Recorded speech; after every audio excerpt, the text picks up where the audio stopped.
कल्पना कीजिए आप ऐसी स्क्वीज यानी सकरी केव में फंस जाओ जहां पर आप न तो टर्न हो सकते हो न तो आप अपने शरीर को बेंड कर सकते हो। कहने का मतलब है कि आप उठकर बैठ भी नहीं सकते क्योंकि जगह बहुत ही संकरी है। आप केवल सीधे लेटे रह सकते हो और आप अपने पैरों से खुद को पुश भी नहीं कर सकते क्योंकि आपके पैरों के ऊपर बहुत सारे छोटे बड़े पत्थरों का मलबा गिर पड़ा है जिसमें आपका पैर बुरी तरह फंस चुका है। आप केवल मदद के लिए आवाज ही लगा सकते हो, लेकिन पृथ्वी के सरफेस से 55 फीट नीचे मौजूद होने के कारण और गुफा का इतना लंबा भयानक और सकरा रास्ता होने के कारण इतनी जल्दी मदद आना भी संभव नहीं है।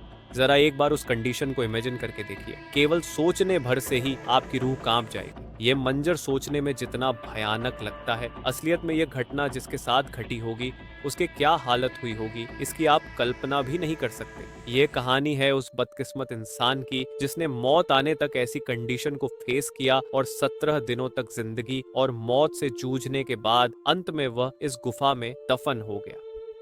उस बदकिस्मत इंसान का नाम है फ्लॉयड कोलिंस। यह घटना अमेरिका के केंट की राज्य की है जहां माइमथ केव नेशनल पार्क स्थित है। 1920 के दशक में यह स्थान एक्सप्लोरर्स और एडवेंचर के लिए मशहूर था। उन दिनों अमेरिका में केव एक्सप्लोरिंग का क्रेज था। लोग अपने खेतों और जमीन में सुरंगों की तलाश में खुदाई करते थे। जिनके खेतों में सुरंग मिलती वे उसे एक व्यापार में बदल देते। वे सुरंगों के बाहर बोर्ड और ऑफिस लगाकर पर्यटकों को उसे एक्सप्लोर करने का अवसर देते और उनसे टिकट के रूप में पैसे वसूलते। ये एक कमाई का जरिया बन गया था। इसी दौरान फ्लॉयड कॉलिंस ने भी अपने खेत में सुरंग खोजने की शुरुआत की ताकि वह भी इससे पैसे कमा सके। आखिरकार उसे एक सुरंग मिली। वह एक अनुभवी केव एक्सप्लोरर था, इसलिए उसने पहले उस सुरंग को खुद एक्सप्लोर किया। उसे सुरंग बहुत गहरी और आकर्षक लगी।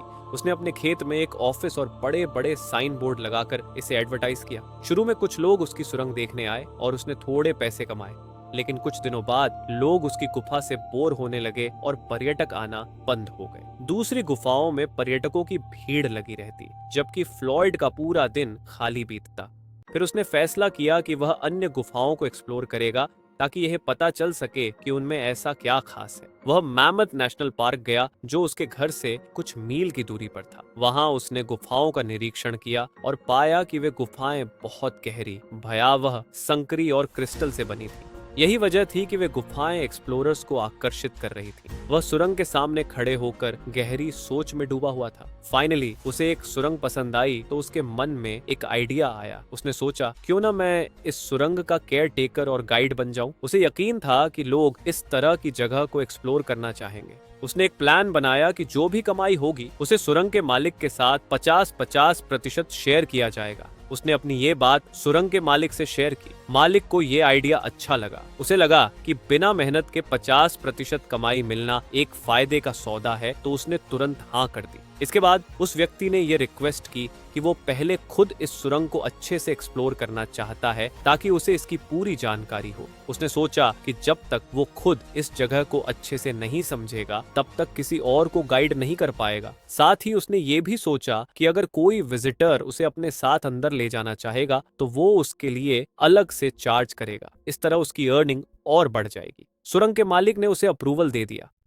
30 जनवरी 1925 दोपहर के 1 बजे। यही वो समय था जब वह इस रहस्यमयी सुरंग के अंदर जाने वाला था। उसने अपने परिवार वालों और सुरंग के मालिक दोनों को पहले ही बता दिया था कि वह 24 घंटे के अंदर वापस आ जाएगा, इसलिए किसी को चिंता करने की जरूरत नहीं है। उस वक्त टॉर्च या किसी मॉडर्न इक्विपमेंट की सुविधा नहीं थी, तो उसने अपने साथ एक लालटेन, माचिस और थोड़ा खाने पीने का सामान ले लिया। सुरंग का एंट्रेंस बहुत ही नैरो और तंग था। अंदर जाने के लिए उसे रेंगना पड़ा। ये कोई साधारण गुफा नहीं थी, बल्कि एक खतरनाक और अस्थिर सुरंग थी। जब उसने अंदर कदम रखा तो लालटेन जलाकर उसने अपनी राह रोशन की। ये उसका एकमात्र सहारा था। शुरुआत में सब कुछ ठीक था। सुरंग का रास्ता खुला और मैनेजेबल लग रहा था। वह आराम से अंदर बढ़ता गया, लेकिन धीरे धीरे सुरंग का रास्ता संकरा और रगड़ होने लगा। दीवारें नुकीली चट्टानों से भरी थीं और जगह जगह वह खुद को चोट से बचाने की कोशिश कर रहा था। जैसे जैसे वह आगे बढ़ता गया, हालात मुश्किल होते गए। उसे अपने घुटनों पर झुककर चलना पड़ा। फिर एक ऐसा पॉइंट आया जब उसे लेटकर रेंगना पड़ा। रास्ते इतने तंग हो गए थे कि वहां से गुजरना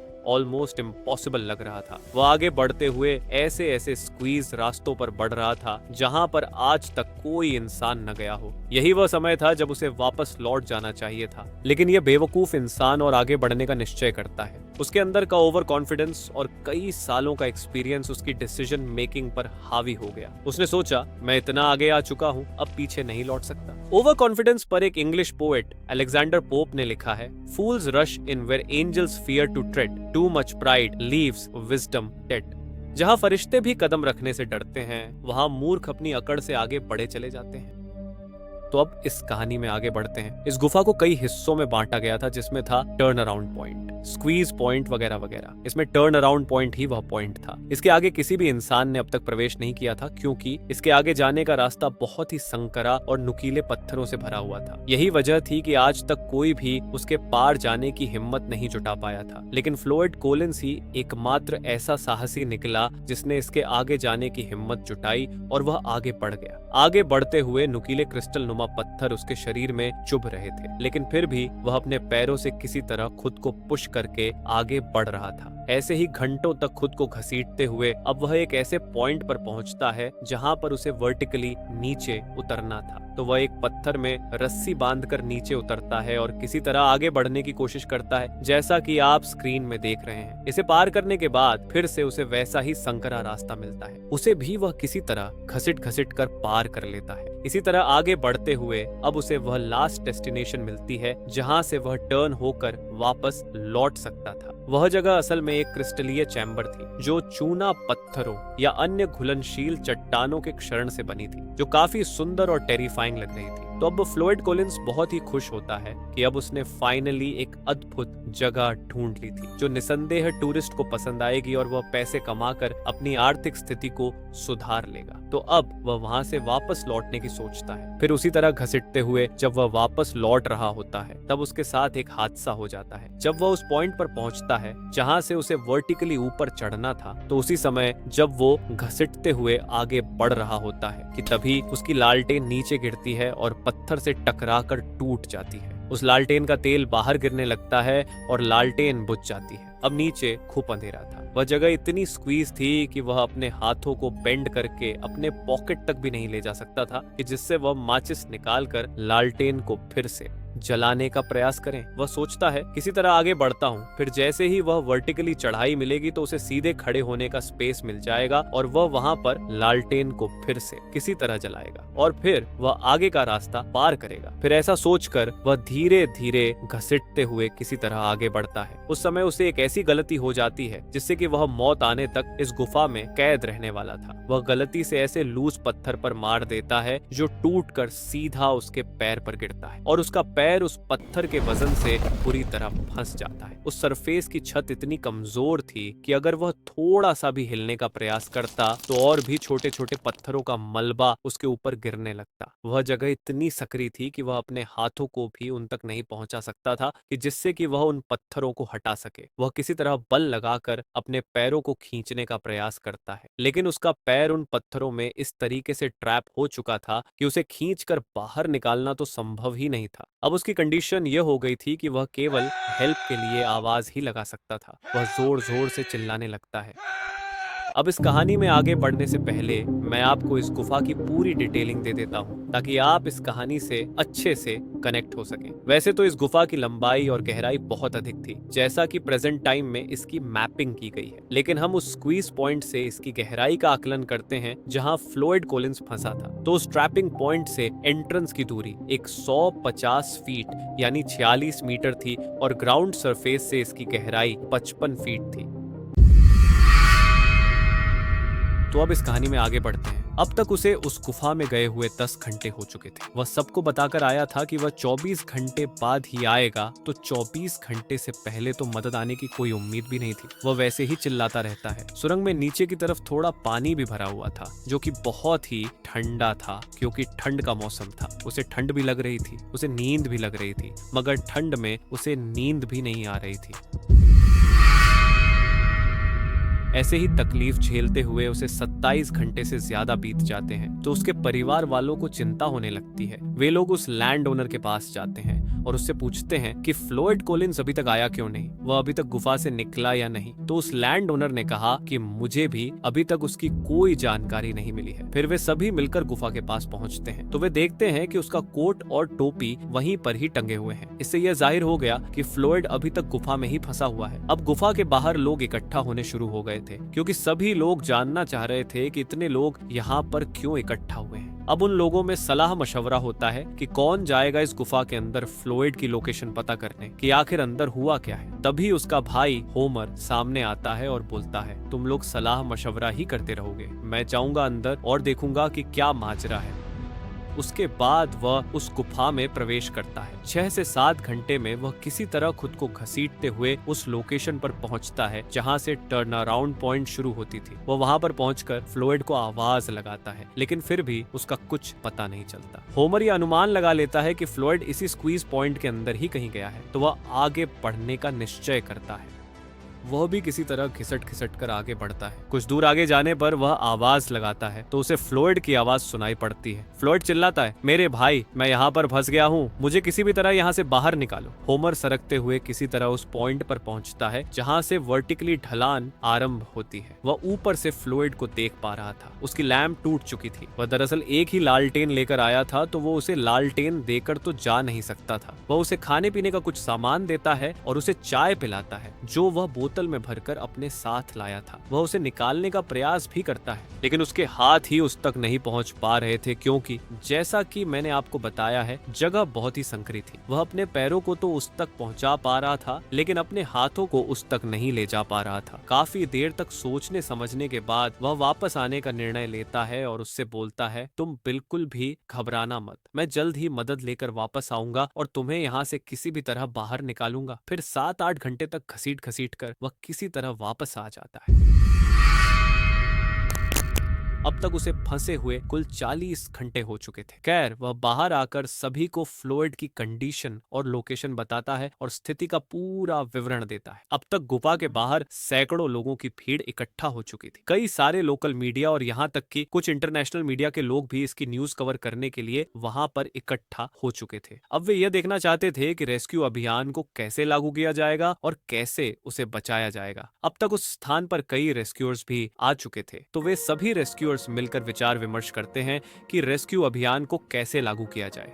जब सभी लोग मिलकर विचार विमर्श कर रहे थे उसी समय एक न्यूज रिपोर्टर जिसका नाम था विलियम मिलर उस गुफा में जाने का साहस करता है। वह फ्लोयड की हालत देखने और पूरी घटना को कवर करने के लिए नीचे जाता है।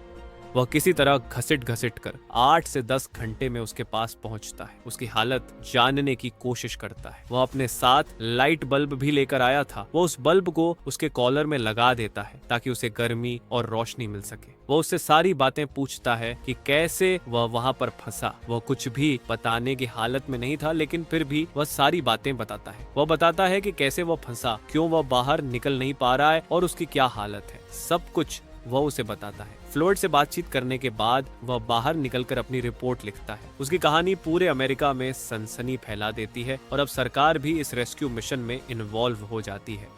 बड़ी बड़ी ड्रिल मशीन लगाई जाती हैं और बड़े स्तर पर रेस्क्यू अभियान को लागू किया जाता है। कोई सलाह देता है कि ऊपर से ही मशीनों से मिट्टी खोदकर बाहर निकाली जाए और ऊपर से ही फ्लोयड तक पहुंचकर उसे बचाया जाए। कोई सुझाव देता है कि नहीं, गुफा के अंदर ही जाकर पुलिंग सिस्टम के जरिए फ्लोयड को बाहर खींचा जाए। फिर बाद में सभी मिलकर यह निष्कर्ष निकालते हैं कि ड्रिल सिस्टम का इस्तेमाल करने से गुफा ढह सकती है क्योंकि गुफा मिट्टी की बनी हुई है तो कभी भी चटक कर ढह सकती है और फ्लोयड की मौत तो दबकर ही हो जाएगी। फिर सारी मेहनत पर पानी फिर जाएगा। इसलिए फाइनल कंक्लूजन ये निकाला जाता है कि गुफा के अंदर ही जाकर पुलिंग सिस्टम के जरिए ही फ्लोयड को बाहर निकालने की कोशिश की जाएगी। लेकिन क्या यह इतना आसान होगा? फ्लोयड को फंसे हुए अब 3 दिन यानी 72 घंटे बीत चुके थे। उसकी हालत तेजी से बिगड़ रही थी और समय बहुत ही कम था। तो अब 4 से 5 लोग टीम बनाकर गुफा में प्रवेश करते हैं। उनमें फ्लोयड का भाई होमर भी शामिल था। वे अपने साथ रस्सियां, पुलिस सिस्टम और कुछ खाने का सामान वगैरह लेकर गुफा में प्रवेश करते हैं। किसी तरह घिसट घिसट कर वे लोग उस स्थान तक पहुंचते हैं। वहां पर पहुंचकर वे लोग पुलिस सिस्टम को इंस्टॉल करते हैं। चूंकि गुफा की दीवार मिट्टी की थी तो पुलिस सिस्टम को इंस्टॉल करना इतना आसान नहीं था, परंतु फिर भी वे किसी तरह उसे इंस्टॉल करते हैं। तो कंडीशन ऐसी थी कि स्ट्रेट पोजीशन से तो फ्लोयड तक पहुंचा नहीं जा सकता था, तो अप एंड डाउन पोजीशन के द्वारा फ्लोयड तक पहुंचकर उसके हाथों और उसकी छाती के साइड में रस्सियां बांधी जाती हैं। उसके बाद उसे खींचना शुरू किया जाता है, लेकिन उसका पैर बुरी तरह फंसा हुआ था, तो वे उसे किसी भी तरह हिला भी नहीं पा रहे थे। वह बाहर तो नहीं निकला, मगर उनके खींचने से उसके पैरों पर घाव जरूर बनने लगे। वह चिल्लाता है, रुक जाओ, मुझे यहाँ से मत खींचो, तुम मुझे बीच से ही फाड़ दोगे, मुझे बहुत पीड़ा हो रही है, प्लीज रुक जाओ। ये सुनकर बचाव दल रुक जाता है और इस योजना को यहीं पर ड्रॉप कर दिया जाता है। अब वे हार कर बाहर आ जाते हैं। तब तक फ्लोयड को फंसे हुए कुल 120 घंटे हो चुके थे। इतने दिनों तक एक ही जगह पर पड़े रहने के कारण फ्लोयड का शरीर बेहद कमजोर हो चुका था। भूख, ऑक्सीजन की कमी और ठंडे पानी में पड़े रहने के कारण उसकी हालत और खराब हो गई थी। अब सभी बचाव कर्मी इस पर विचार करने में जुटे थे कि उसे कैसे बाहर निकाला जाए। तब सभी लोग आपस में मिलकर विचार विमर्श करके इस निष्कर्ष पर पहुंचते हैं कि ऊपर से मिट्टी खोदकर उसे किसी तरह बाहर निकाला जाए। लेकिन वे ड्रिल मशीन का इस्तेमाल नहीं कर सकते थे, क्योंकि ड्रिल मशीन बहुत भारी थी और गुफा मिट्टी से बनी हुई थी जो इसके भार से ढह सकती थी। तो सभी लोग मिलकर यह निष्कर्ष निकालते हैं कि आदमियों की मदद से फावड़े के द्वारा मिट्टी खोदकर बाहर निकाला जाए और फ्लोयड तक पहुंचा जाए। अब सवाल यह था कि क्या इतने दिनों तक फ्लोयड जिंदा रहेगा? तो इसके लिए उन्होंने एक जुगाड़ किया। वह बल्ब जो फ्लोयड के कॉलर के पास उसकी बॉडी को थोड़ा गर्म रखने के लिए लगाया गया था, उसे एक कॉपर वायर से पावर दी जा रही थी। उस वायर को एक इंजीनियर ने रेडियो एम्पलीफायर से कनेक्ट कर दिया। जब फ्लोयड सांस लेता था तो उसकी छाती फैलती और सिकुड़ती थी, जिससे वायर में फ्लक्चुएशन होता था और एम्पलीफायर फ्लोयड के सांस लेने के पैटर्न को डिटेक्ट करता था। तो इससे उन्हें यह पता चल रहा था कि फ्लोयड अभी तक जीवित है। अब तक फ्लोयड को गुफा में फंसे हुए कुल 7 दिन बीत चुके थे और अब तक गुफा के पास 4 से 5 हजार लोग इकट्ठा हो गए थे। वहाँ जो बचाव कर्मी थे, उन्हें डर था कि कहीं उनके भार से गुफा न ढह जाए, इसलिए गुफा के चारों तरफ रस्सियां लगाकर घेराव किया गया ताकि लोग वहाँ ज्यादा करीब न जा सके। इसके बाद खुदाई का कार्य आरंभ किया जाता है। कुल 50 मजदूर लगाए जाते हैं। योजना ये थी कि एक बार में 4 मजदूर 6 गुणा 6 फीट का होल करते हुए खुदाई करेंगे और अगर ये 4 मजदूर सुस्त पड़ जाते हैं तो इन्हें दूसरे 4 मजदूरों से बदल दिया जाएगा और अगर ये सभी मजदूर अपनी पूरी क्षमता से खुदाई करते हैं तो 1 घंटे में कम से कम 1 फुट तो खुदाई हो ही जाएगी। उन्हें कुल 55 फीट खुदाई करनी थी, तो अनुमान था कि इसमें कुल 55 घंटे यानी 2 दिन और 7 घंटे का ही समय लगेगा। लेकिन इंसानी शरीर की भी अपनी सीमा होती है और जो काम देखने में इतना आसान लगता है वह इतना आसान होता नहीं है। 6 से 7 फीट खोदने तक तो लोग बहुत तेजी से काम कर रहे थे, लेकिन जैसे जैसे गहराई बढ़ती गई वैसे वैसे लोग सुस्त होते गए, क्योंकि मिट्टी केवल खोदनी ही नहीं थी, उसे बाहर भी निकालना था, जिसमें बहुत ही टाइम स्पेंड हो रहा था। जहाँ इस काम में केवल 55 घंटे लगने थे, वहां अब इस काम में 8 दिनों का समय लग गया। अब तक केवल 45 फीट ही खुदाई हो सकी थी। फ्लोयड को गुफा में फंसे हुए कुल 15 दिन बीत चुके थे और फिर दूसरे ही दिन अब उस एम्पलीफायर में रीडिंग आना बंद हो गई, जिससे यह अनुमान लगाया गया कि शायद वह मर चुका है। लेकिन जहां इतने फीट खुदाई की गई थी, वहां कुछ और फीट खुदाई के लिए इस काम को रोक नहीं सकते थे। 16 फरवरी सोमवार के दिन दोपहर करीब 2 बजे मजदूर अपना आखिरी फावड़ा चलाते हैं। गुफा खुल जाती है। अब 55 फीट की खुदाई पूरी हो चुकी थी। वे लोग फ्लोयड को देख सकते थे, लेकिन अफसोस फ्लोयड की सांसें अब रुक चुकी थी। डॉक्टरों ने उसे मृत घोषित कर दिया। उस समय पोस्टमार्टम जैसी सुविधा नहीं होती थी, तो डॉक्टरों ने अनुमान लगाया कि उसकी मौत कमजोरी, ठंड और घबराहट के कारण हुई होगी। डॉक्टरों का मानना था कि फ्लोयड की मौत करीब 2 दिन पहले ही हो चुकी थी, जब रेडियो एम्पलीफायर ने रीडिंग देना बंद कर दिया था। अगर खुदाई 2 दिन पहले पूरी हो जाती तो शायद उसे बचाया जा सकता था। फ्लोयड की बॉडी पानी में पड़े रहने के कारण नीचे से सड़ना शुरू हो गई थी। जब उसके पैर के ऊपर पड़ा पत्थर निकाला गया तो उसका वजन सिर्फ 25 किलो था और वह पत्थर सॉलिड भी नहीं था, केवल मिट्टी का एक ढेला था। जरा सोचकर देखिए, उस 25 किलो की मिट्टी के पत्थर ने फ्लोयड कोलिंस को मरते दम तक वहां पर फंसाए रखा। खैर, उस पत्थर ने फ्लोयड के पैरों पर इतना गहरा घाव बना दिया था कि उसकी हड्डी तक दिखने लगी थी और वहां पर जो पानी मौजूद था वह भी एकदम लाल हो चुका था, जो कि उसके खून से ही हुआ होगा। अब चूंकि फ्लोयड मर चुका था तो उसकी लाश को बाहर निकालने का कोई मतलब नहीं था। तो उसकी फैमिली और बाकी रेस्क्यूअर्स मिलकर यह डिसाइड करते हैं कि उस लाश को अब वहीं पर ही दफना देना चाहिए, उसे बाहर निकालने का कोई मतलब नहीं। तो अब फ्लोयड को वहीं पर छोड़कर गुफा को वापस मिट्टी से भर दिया गया और फ्लोयड वहीं दफन हो गया। लेकिन कहानी यहीं पर खत्म नहीं होती। कुछ समय बाद फ्लोयड के भाई होमर को यह एहसास हुआ कि वह अपने भाई को उस गुफा में दफन रहने नहीं दे सकता। उसने सरकार से अपील की कि उसे अपने भाई की लाश वापस चाहिए। वह सरकार को बताता है कि उसने अपने भाई से वादा किया था कि वो उसे किसी भी हालत में बाहर निकालेगा। वह वादा तो पूरा नहीं कर सका, लेकिन अब कम से कम वह चाहता था कि फ्लोयड का अंतिम संस्कार ठीक से किया जाए। सरकार से अनुमति मिलने के बाद होमर ने अपने भाई की लाश को, जो कि अब आधी कंकाल बन चुकी थी, गुफा से बाहर निकाला और अपनी माँ की कब्र के बगल में दफना दिया। कुछ समय बाद होमर और उसके पिता को पैसों की तंगी के कारण वह जमीन बेचनी पड़ी।